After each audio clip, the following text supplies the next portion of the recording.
করছি eggless cake. আমার কাছে মেজারমেন্ট কাপ নেই, তাই আমি এই কাপের মাপে 1 কাপ ময়দা নিয়ে নিলাম। সেটাকে আমি একদম ডাইরেক্ট ছাঁকনিতে দিয়ে একটু চেলে নেব।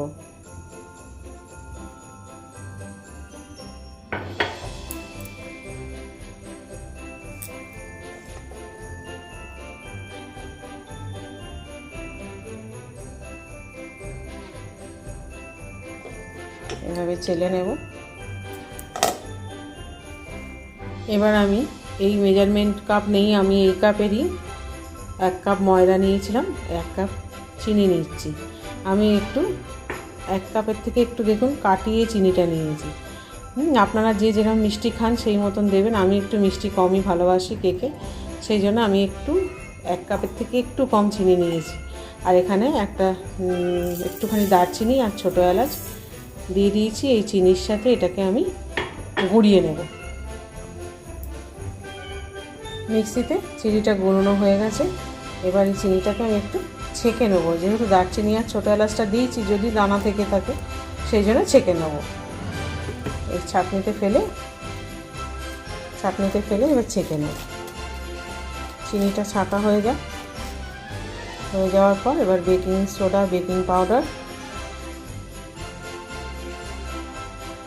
দারচিনি আর একটু ছোটো এলাচ দিয়েছি না, দেখুন ওই জন্য চেলে নিলাম। তলায় এটা দানা দানা থেকে গেছে। এটা যদি সব শুদ্ধ দিয়ে দিতাম তাহলে কেকটা ভেতরে এটা থেকে যেত, মুখে লাগলে বাজে লাগবে, এটা ফেলে দেব। এবার নিয়েছি, যেহেতু আমি ডিম দিচ্ছি না, নিরামিষ করে করছি, এটা লিকুইড দুধও দেওয়া যায়। আমি এখানে নিয়েছি আমুলিয়ার এই ড্রাই এটা, এই যে আমুল দুধ,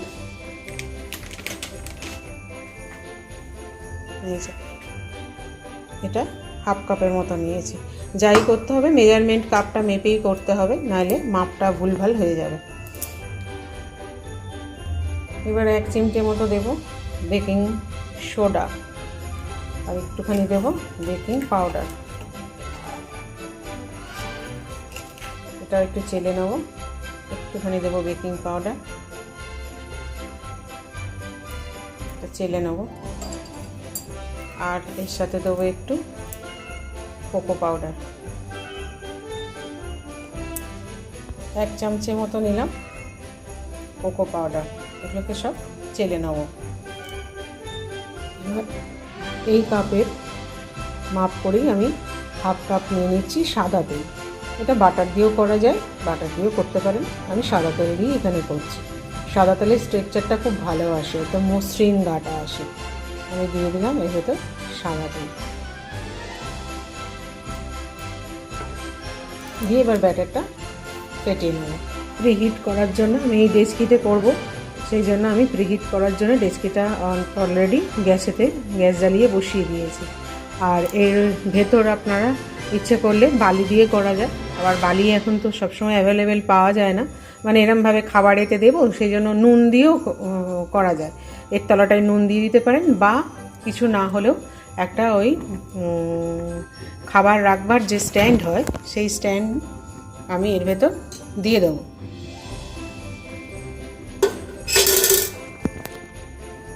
স্ট্যান্ডটা দিয়ে দিলাম, প্রিহিট করতে বসিয়ে দিয়েছি। এর ওপর আমি আমার কেকের ব্যাটারটার বাটিটা বসিয়ে দেবো।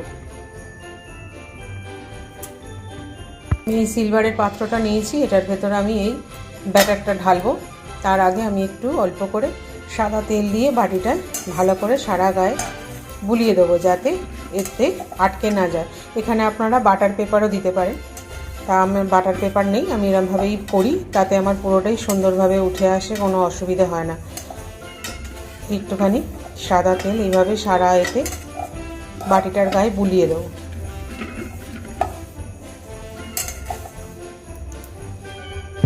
এর উপর একটু ময়দা দিয়ে দিয়েছি, যাতে তলাটা না আটকে যায়। ময়দাটাও একটু এর সাথে সাথে লাগিয়ে নেব, তাহলে তলাটা লেগে যাওয়ার চান্স থাকে না।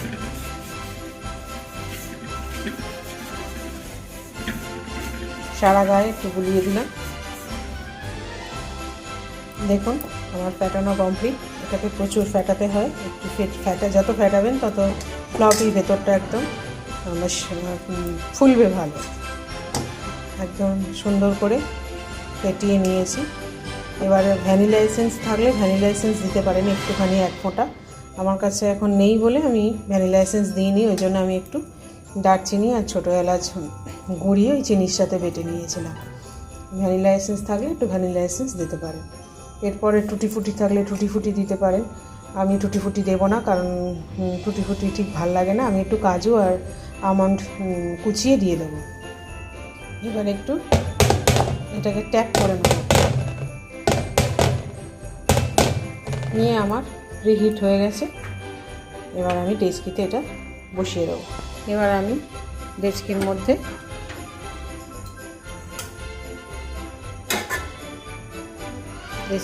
এটাকে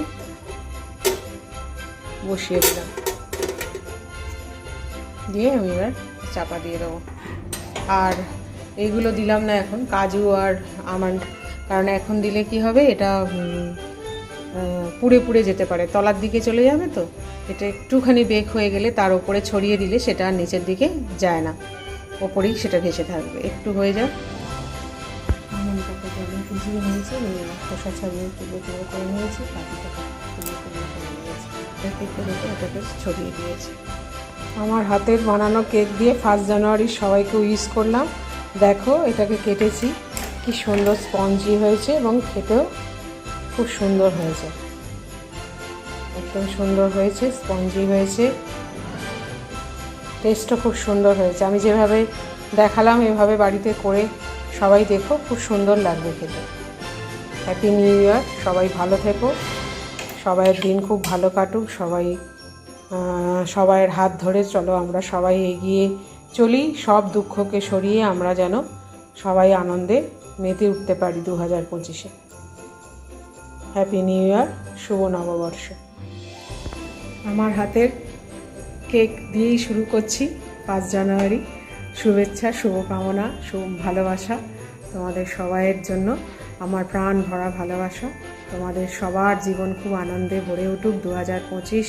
সব দুঃখ ভুলে যেন আমরা 2025-কে ভালোভাবে গ্রহণ করতে পারি এবং সবার শরীর যেন ভালো থাকে, সবার মন যেন ভালো আনন্দে সবাই ভরে উঠুক, সবার মন। এটাই শুভ কামনা জানাই সবাইকে। চলো আমরা সবাই হাতে হাত ধরে এগিয়ে চলি সামনের দিকে। 5 জানুয়ারি অনেক শুভেচ্ছা। Happy new year 2025।